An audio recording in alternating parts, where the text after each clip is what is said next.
Hey, welcome back to my channel of 60 years of true stories. The story I'd like to tell you today is really crazy. It's all about givers and takers. You know, givers a lot of times don't have a boundary. They just keep giving and giving and giving. And the takers just keep taking and taking and taking. And they keep thinking of ways to take more from the poor giver who's foolish enough to keep giving. So it's not that I was giving and giving, it's just I was just trying to help out a guy. So at my second job, and it was 42 years ago, on my very first day there, I worked at a retail store. My very first day there, a guy walked up to me. His name started with an S, so we're going to call him Steve. So Steve walked up to me and he said, "Hey, Ken, where do you live?" So I told him. He says, "Which way do you usually go when you go home?" And I told him. He says, "Well, you pass by my house." He said, "I've been walking home 2.5 miles every day after work. And if you don't mind, since you're going that way, could you give me a ride home?" And I said, "Sure."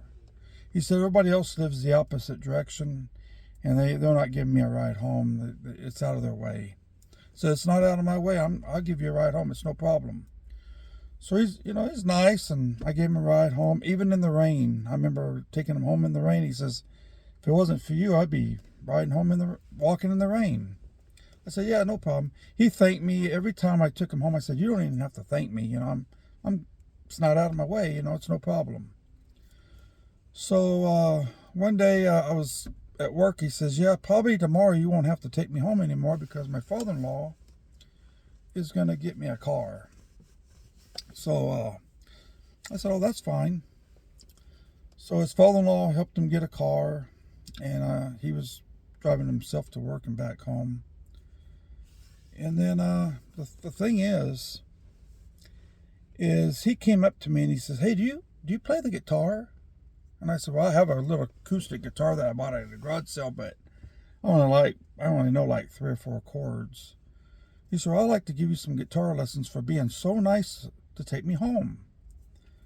I said, "Well, that'd be great. That'd be nice." He said, "I could give you like 30-minute lessons each week, and that would give you'd have to work on your guitar for an hour a night, and you'll get better and better and better. And I'll throw in an extra chord. I'll teach you some songs. I'm going to show you all the chords that you're going to need to play some music.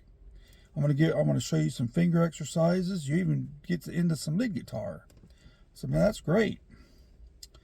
So I went over to his house for the first lesson, and it was awesome.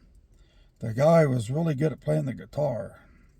And he gave me some good pointers, and he said, "Now you have to go home and play your guitar." And he liked my little acoustic guitar because I took it over there, and he liked it. He said, "This is good enough for you to, a beginner guitar, So I really, for a whole week, I practiced at least an hour or more doing what he told me to do. It was really, really nice. Here's the deal. I went back a week later, and he gave me another lesson. And after that lesson, it was a great lesson. I was excited. I said, "This is very nice." I says, "Yeah, this is, I gave him a ride home for about 2 months, 2.5 months, in the rain some days. And, he's giving me guitar lessons, so we're helping each other. I helped him, he helped me. Well, after the lesson, he says, "Okay, well, you owe me $5 now." I said, "$5? He said, "Yeah, the first lesson's free. That first lesson paid for that 2.5 months of taking you bringing me home every day from work." I says, "Well, I wish you would have told me this." I says, at that time I only made $4.10 an hour.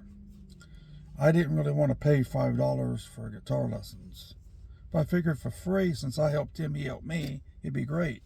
He said, "Oh no, you have to pay me for my knowledge. You giving me a ride home, that's nothing. My guitar lessons is knowledge, and you have to pay me for my knowledge that I'm giving to you." I says, "Yeah, I wish you would have told me. I mean, I'll be honest with you, I got $6 on me. At that time, 42 years ago, $6 would get you anything you want to eat." I said, "This is my dinner. After I leave here, I'm going to go have dinner." So yeah, I have $6 on me, but I can't give you $5 or I don't eat. And he was all upset. He was mad. He says, well, the next week you come over, bring $10. You got to pay me $5 for this lesson and $5 for the next one. So bring $10 with you next week. So I got out of my car. I said, I'm not going back. I said, here, this guy is going to give me free guitar lessons. He never said he was going to charge me nothing. But at the very end, after that lesson, he wanted $5. So I had to go to work, and on payday, he said, hey, it's payday. Can you pay me with the $5? I said, I don't have it. I told you I didn't have it. I'm not a rich guy, and I gave you a ride home for 2 months, 2.5 months, whatever it was. He said, you got to pay me for my knowledge. That's all I could hear was knowledge. So the other co-workers that worked there, they told him, Kenny was real nice to give you a ride home. He gave you a ride home even in the rain. And all you're going to give to that poor kid is a 30-minute free guitar lesson. Now you want to charge him $5 for the rest of them? You should be ashamed of yourself. Oh, no, he wasn't. Luckily, I got a different job. I went to my third job, so I didn't have to deal with him. I wasn't going to pay him. I want you, if you don't mind, to leave a message or leave a comment below. Tell me what you would have done. Would you have paid this guy $5, knowing that he didn't ask for $5 originally, and you gave him a ride home for 2 weeks? Would you have paid him $5 and continue to pay him $5? Let me know in the comments below. Thank you for your time.